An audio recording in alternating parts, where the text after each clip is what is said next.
Rencana Allah, rencana iblis, rencana Allah, rencana iblis. Beritakanlah firman. Siap sedialah, baik atau tidak baik waktunya.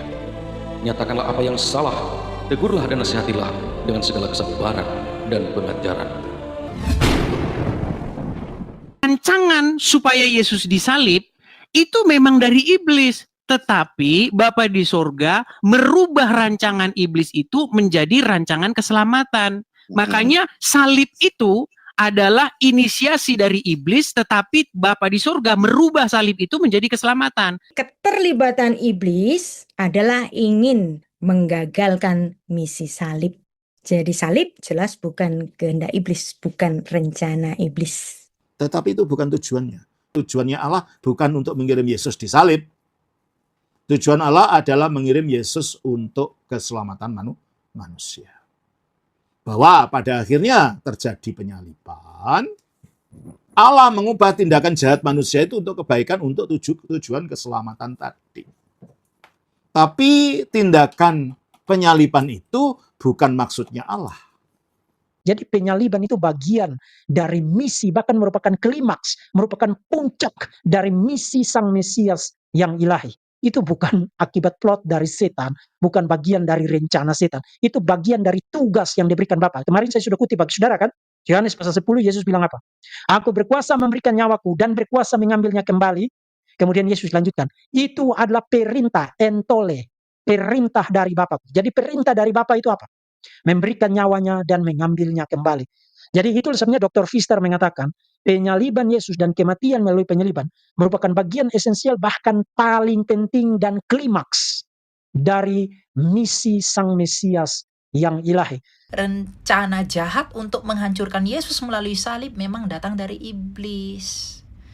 Saudara kalau membaca Alkitab akan menemukan banyak ayat Alkitab di mana Tuhan Yesus berkata, aku datang untuk menjalankan kehendak Bapakku.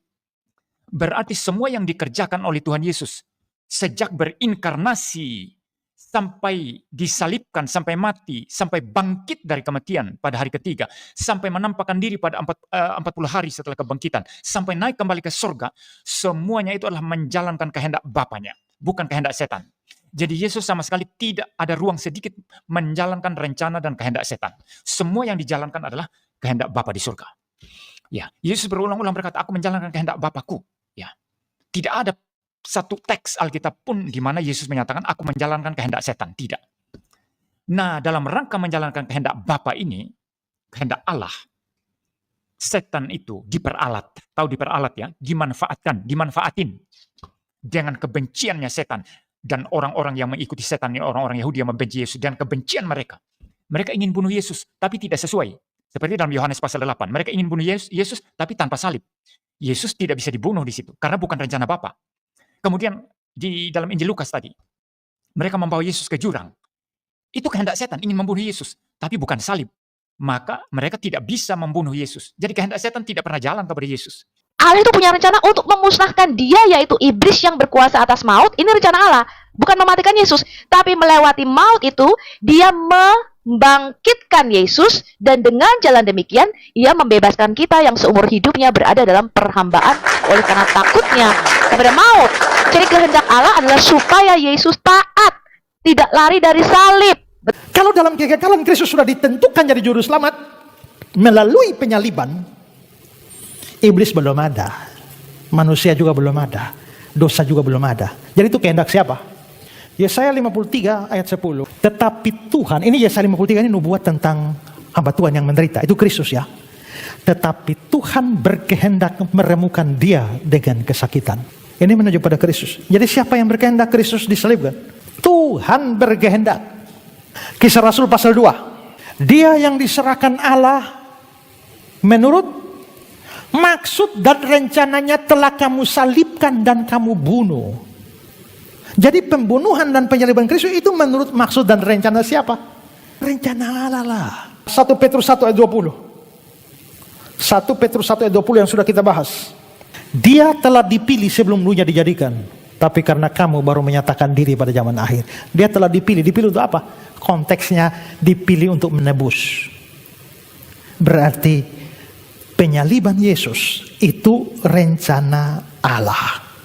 Jadi sebenarnya kalau mau bicara penderitaan Kristus itu rencana siapa? Rencana kedua-duanya, tapi rencana kekalnya itu rencana Allah dari kekal.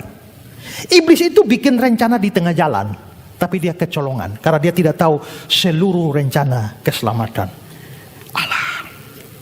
Nah, itu baru jawabnya komplit daripada bertegur rencana Allah, rencana iblis, rencana Allah, rencana iblis. Ya, mereka tidak tahu bahwa dua-dua berperan di situ ya.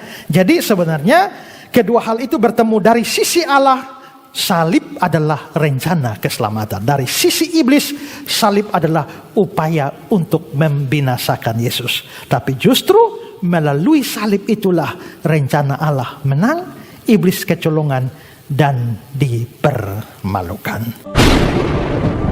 Beritakanlah firman. Siap sedialah, baik atau tidak baik waktunya. Nyatakanlah apa yang salah, tegurlah dan nasihatilah dengan segala kesabaran dan pengajaran.